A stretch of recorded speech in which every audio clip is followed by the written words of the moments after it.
हम बात करने वाले हैं कॉलिगेटिव प्रॉपर्टीज़ की। तो प्रॉपर्टीज़ ऐसी प्रॉपर्टी सोल्यूशन की जो नंबर ऑफ पार्टिकल पे डिपेंड करें। जो किस पे डिपेंड करें? नंबर ऑफ पार्टिकल, ना उसके अमाउंट पे करें ना नेचर पे करें। अमाउंट मतलब कितना मास ज़्यादा है कितना कम है, ना उसका नेचर वोलेटाइल नॉन नेचर पे डिपेंड, जैसे पोलर नॉन पोलर पे डिपेंड ना करें।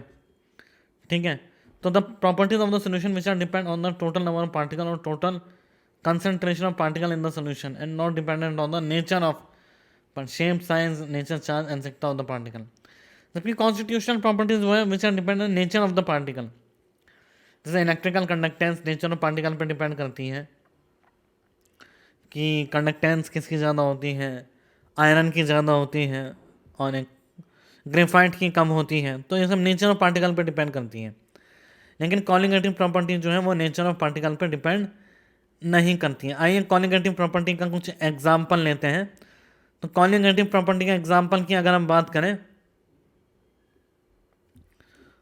तो कॉलिगेटिव प्रॉपर्टी जैसे हमारे पास तीन सोल्यूशन है। पहला है हमारे पास, पहले हम देख लेते हैं कॉलिगेटिव प्रॉपर्टी कितनी होती है। देयर आर 4 कॉलिगेटिव प्रॉपर्टी, जिसको हम पढ़ने वाले हैं। There are 4 colligative property. पहला है relative lowering in vapour pressure RLVP। Second है हमारे पास elevation in boiling point ΔTB। तीसरा है हमारे पास depression in freezing point ΔTF। चौथा है हमारे पास ऑस्मोटिक प्रेशर। तो ये चार हमारे पास कॉलिगेटिव प्रॉपर्टी है। तो एक एग्जांपल ले हम, तो एक एग्जांपल के अकॉर्डिंग हमारे पास 3 कंटेनर है। एक कंटेनर, दूसरा कंटेनर और तीसरा कंटेनर। हमारे पास 3 कंटेनर हैं। तीनों में क्या है? हमारे पास 1 kg ऑफ वाटर है, 1 kg H2O, 1 kg H2O, 1 kg H2O, तीनों में 1 kg। इस पर हमने डाला 30 ग्राम यूरिया, इस पर डाला 90 ग्राम ग्लूकोज, इसमें डाला हमने 30 ग्राम NaCl। तो इन सब में पूछा है कि relative lowering in vapour pressure, जो कि कॉलिगेटिव प्रॉपर्टी X, Y और Z, इन तीनों में रिलेशन बताइए कि किसकी वैल्यू ज़्यादा है। इसको ऑर्डर में अरेंज कीजिए। तो पहले हमने देखा है कि relative lowering number of particle पर डिपेंड करें, number of particle moles per depend करता है। तो यहाँ यूरिया के हाफ मोल्स है, ग्लूकोज के हाफ मोल्स हैं, और इसके मोल्स देखें तो NaCl सोडियम होता है 23, 35.5, तो ये 8.5, 58.5, तो ये लगभग हो गया, ये भी लगभग हाफ मोल्स हो गया NaCl के। तो सबसे पहले एग्जैक्टली हाफ मोल क्या है? यूरिया और ग्लूकोज के एग्जैक्टली हाफ मोल्स है। लेकिन NaCl जो है, NaCl फर्दर टूट रहा है Na+ और Cl- में, Na+ और Cl- में। तो अगर इसके हाफ मोल्स थे तो अब ये इनिशियली 0 था, हाफ मोल इसके बन गए, हाफ मोल, तो टोटल लगभग 1 मोल बन गए। तो Z का क्या है? कॉलिगेटिव प्रॉपर्टी, जो relative lowering in vapour pressure है, वो Z की क्या है? ज़्यादा है। क्योंकि हमने देखा पार्टिकल तो पार्टिकल होता है, Na+ और Cl- दो पार्टिकल है। Cation anion, nature of charge भी नहीं पूछ रहा, नेचर ऑफ पार्टिकल नहीं पूछ रहा, चार्ज ऑफ पार्टिकल नहीं पूछ रहा, पर कैटायन एनायन तो पार्टिकल है ना। तो ए हाफ मोल, ये 2 हाफ मोल में टूटा, जो बना 1 मोल, तो Na+ और Cl- बना 1 मोल में। तो properties of the solution which depend on number of solute particle present in the solution and independent from the nature of the particle is known as colligative property. तो सारी colligative property, all colligative property, all colligative properties are in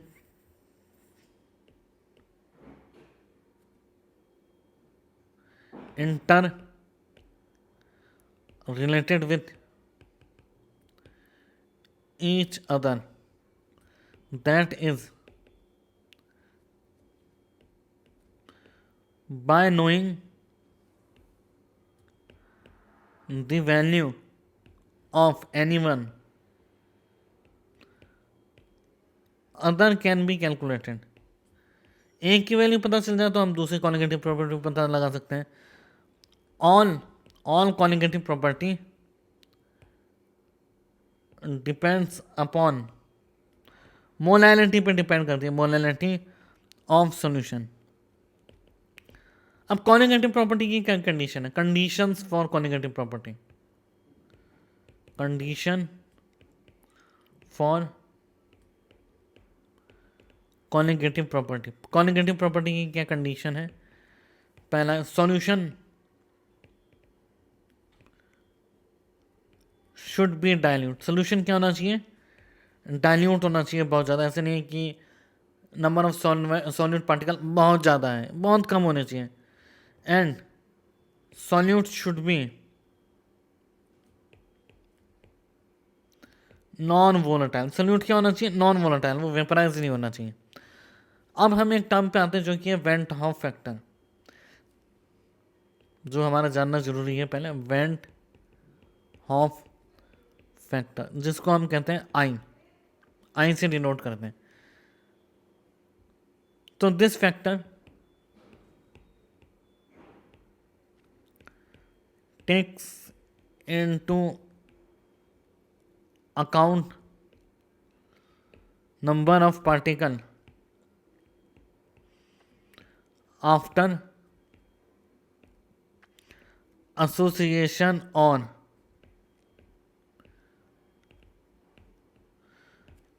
after association or dissociation. This factor taken into account, कितने particle association और dissociation के बाद बने. तो i का जो फॉर्मूला है, number of particles after association और dissociation. Number of particle after association और dissociation upon number of particle before. पहले कितने थे? एसोसिएशन और डिसोसिएशन के. तो इसके कुछ एग्जांपल देखते हैं. जैसे केस 1 अगर हम देखें, केस 1 हम डिसोसिएशन का देखें. मतलब डिसोसिएशन के बाद कितने पार्टिकल अपॉन इनिशियल कितने पार्टिकल, जिसमें अल्फा क्या है? 1 से बड़ा है. डिसोसिएशन का मतलब है degree of dissociation, sorry, alpha 1 से छोटा होता है. तो अगर हम बात करें, अल्फा की बात नहीं करेंगे, अल्फा तो 1 से छोटा होता है, आई ग्रेटर देन 1 होता है, क्योंकि पार्टिकल 1 से ज़्यादा में डिसोसिएट होता है. जैसे NaCl की हमने बात की थी, NaCl डिसोसिएट होता है Na+ और Cl- में. तो लेट से बिफोर ए है, आफ्टर है ये A- A अल्फा, ये बना है A अल्फा में A अल्फा. तो इनिशियली टोटल पार्टिकल कितने हैं? 0. बाद में टोटल पार्टिकल कितने हैं? A × 1 + alpha. बाद में टोटल पार्टिकल कितने हैं? तो आई कितना है? आई है A × 1 + अल्फा अपॉन A. तो है 1 + अल्फा, ये है आई. तो अल्फा हो जाएगा I - 1 के इक्वल. अल्फा की वैल्यू 0 से लेकर 1 के बीच में होती है. तो एक्चुअली आई की वैल्यू हमारे को निकालनी है. आई होता है 1 + अल्फा. ये इनिशियल नंबर ऑफ मोल्स पे डिपेंड नहीं करना, हमने इनिशियली कितने नंबर ऑफ मोल्स नहीं. अब हमें कुछ एग्जांपल्स दे रहा हूँ, आप उसको सॉल्व कीजिए. एक्चुअली अगर देखा जाए NaCl में अल्फा 1 होता है, लेकिन ज़रूरी नहीं है अल्फा 1 हो, क्योंकि ये सॉल्ट है, स्ट्रॉन्ग एसिड है, स्ट्रॉन्ग बेस का. मैंने जो भी वैल्यू गिवन होगी हम उसके अकॉर्डिंग उसको अज्यूम करेंगे. MgCl2 का आई लिखिए. थर्ड है AlCl3 का आई लिखिए. फोर्थ है Al2SO4 थ्राइस का आई लिखिए. तो इन तीनों का आई लिखते हैं. Mg+2 टूटेगा, Mg+2 + 2Cl-, Al+3 + 3Cl-, 2Al+2 + 3SO4 - 2. तो ये है इनिशियली A है, फिर A - A alpha, A alpha, 2A alpha. Initially A था A - A alpha, A alpha, 3A alpha, A - A alpha, 2A alpha, 3A alpha. तो यहाँ पे i हो जाएगा. फाइनल मोल्स है a into one plus two alpha, इन तीनों को सम कर लेंगे तो फाइनल कंटेनर तो एक ही है। इस कंटेनर में अब कितना MgCl2 भी है, Mg+2 भी है, 2Cl माइनस भी है। तो अल्फा फाइनल कितना हो गया, फाइनल t इक्वल्स टू 0 और t इक्वल्स टू टी, जब टाइम हमने ऑब्जर्व किया after the initiation of the reaction. तो a minus a alpha, a alpha alpha, इन तीनों को ऐड किया तो a प्लस टू अल्फा, मेरा a कॉमन लिया अपॉन ए, तो आई कितना हो गया 1 प्लस टू अल्फा, और यहाँ आई क्या हो गया 1 प्लस 3 अल्फा, और यहाँ आई क्या हो गया 1 प्लस 4 अल्फा। तो अगर जैसे सोल्यूशन 1 से n में टूटे, इफ 1 मोल ऑफ सॉल्ट और electrolyte dissociates into n moles, then 1 mole n mole में टूटे हुए i equals to 1 plus n minus 1 alpha, तो alpha equals to i minus 1 upon n minus 1, i minus 1 upon n minus 1। अब हम case 2 की बात करें, एसोसिएशन।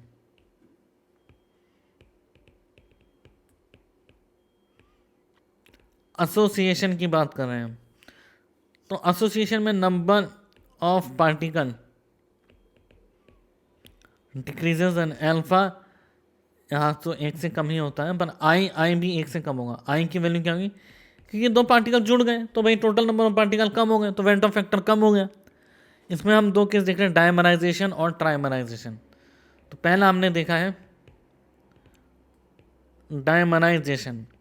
तो डायमराइजेशन मतलब टू पार्टिकल किस में कन्वर्ट हो रहे हैं,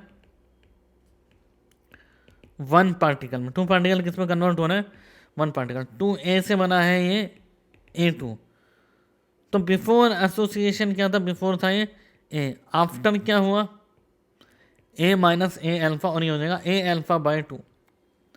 अगर 2 मोल में से 1 मोल टूट रहा है तो 1 मोल में से हाफ मोल बनेगा, तो फाइनल हो जाएगा a into 1 minus alpha by 2। तो i क्या हो जाएगा 1 माइनस अल्फा बाय 2, और i should be less than 1, तो ये i हो जाएगा 1 माइनस अल्फा बाय 2।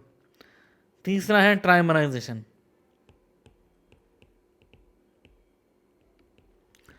ट्राइमराइजेशन में 3 पार्टिकल एक पार्टिकल में बदल रहा है, तो 3a किस में बदल रहा है, a3 में। तो a है तो a माइनस ए अल्फा, और ये बना a अल्फा बाय 3, तो a हो गया 1 माइनस 2 अल्फा बाय 3। तीनों को सम कर दिया तो क्या हो जाएगा 1 माइनस 2 अल्फा बाय 3। आई हो जाएगा final number of particle a into 1 minus 2 alpha by 3 upon initial moles a, तो 1 माइनस 2 अल्फा बाय 3। अब इस तरीके से अगर एक मोल, इसको हम लिख सकते हैं और a गिव्स 1 बाय 3 a3। इसी तरीके से n मोल्स अगर एक मोल बन रहे हैं तो i क्या होगा 1 plus 1 upon n minus 1 alpha, और अल्फा हो जाएगा i minus 1 upon n minus 1। तो ये अल्फा की वैल्यू है i minus 1 upon n minus 1। अगर कोई एसोसिएशन या डिसोसिएशन ना हो तो नॉर्मल कॉन्जुगेटिव प्रॉपर्टी होती है, नीदर एसोसिएशन और डिसोसिएशन। एसोसिएशन भी ना हो, डिसोसिएशन में ना हो, अल्फा 1 लेते हैं, इसको हम कहते हैं नॉर्मल कॉन्जुगेटिव प्रॉपर्टी। अगर डिसोसिएशन हो ना ही और एसोसिएशन हो तो i is not equal to 1, तो यहाँ एब नॉर्मल कॉन्जुगेटिव प्रॉपर्टी। तो i की वैल्यू क्या होती है, i की वैल्यू होती है abnormal conjugative property upon normal conjugative property, या फिर i होता है normal molar mass of solute upon abnormal molar mass of solute. और कॉन्जुगेटिव प्रॉपर्टी इनवर्सली प्रोपोर्शनल होती है मोलर मास ऑफ सॉल्यूट की। या फिर आई के कुछ और फॉर्मूलाज दिए जाते हैं, आई जैसे एक्सपेरिमेंटल, ऑब्जर्व, एक्चुअल या एबनॉर्मल जो हमने पढ़ा है, colligative property upon theoretical, colligative property theoretical कितनी है और एक्चुअल कितनी है, ऐसे आई की वैल्यू आ जाएगी। या फिर दिया जा सकता है ऑब्जर्व, ये हमने देखा है नंबर ऑफ पार्टिकल, या फिर concentration upon theoretical number of particles, theoretical number of particles, i है theoretical mass of substance upon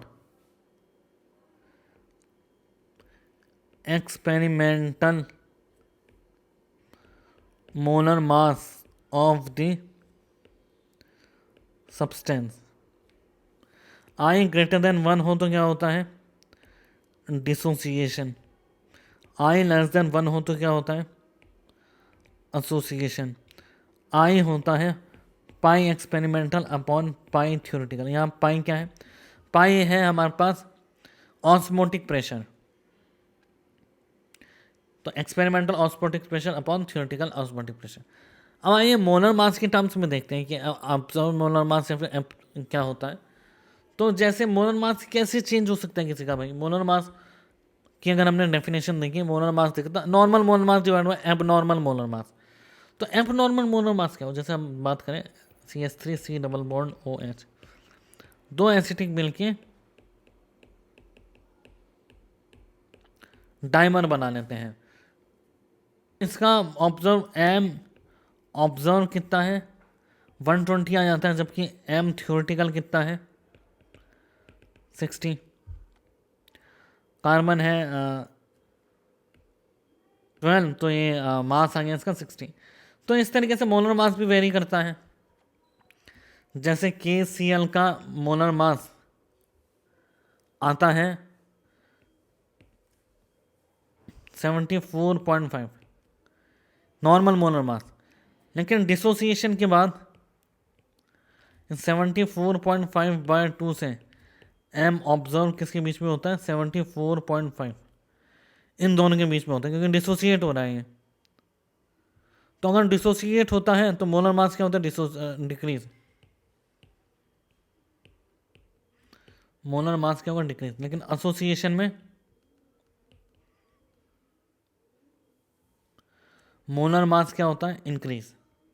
तो एसोसिएशन में हमने देखा मोलर मास इंक्रीज हो जाएगा, लेकिन अगर डिसोसिएट हुआ वो तो मोलर मास क्या हो जाता है, डिक्रीज हो जाता है। तो इस तरीके से इसका मोलर मास इन दोनों के बीच में आएगा, क्योंकि आई की वैल्यू 1/2 से इसके बीच में हो सकती है। वैल्यू होती है वो कैसे डिक्रीज करती है, तो डिसोसिएशन में M नॉर्मल जो होता है अपॉन आई से M ऑब्जर्व जो होता है वो M नॉर्मल, और एसोसिएशन में M नॉर्मल जो है वो होता है M observe upon M normal upon I. तो इन दोनों के बीच में होता है। डिसोसिएशन और एसोसिएशन में जो मोलर मास होता है, नॉर्मल मोलर मास, या फिर जिसको हमने पढ़ा था नॉर्मल मोलर मास, वो इन दोनों के बीच में लाई करता है। तो इस तरीके से हमने देखा जो आई है, आई जो है वो वेंटो फैक्टर होता है, क्योंकि वेंटो फैक्टर कॉलिगेटिव प्रॉपर्टी को चेंज करता है। क्योंकि अगर हमने लिया एसिटिक एसिड और वो दो पार्टिकल से मिलकर एक पार्टिकल में बदल रहा है, तो वो नंबर ऑफ सॉल्यूट पार्टिकल कम कर रहा है, और colligative property depends upon the number of solute particle. तो ये सॉल्यूट पार्टिकल को कम कर रहा है, तो ये कॉलिगेटिव प्रॉपर्टी को भी वेरी करता है।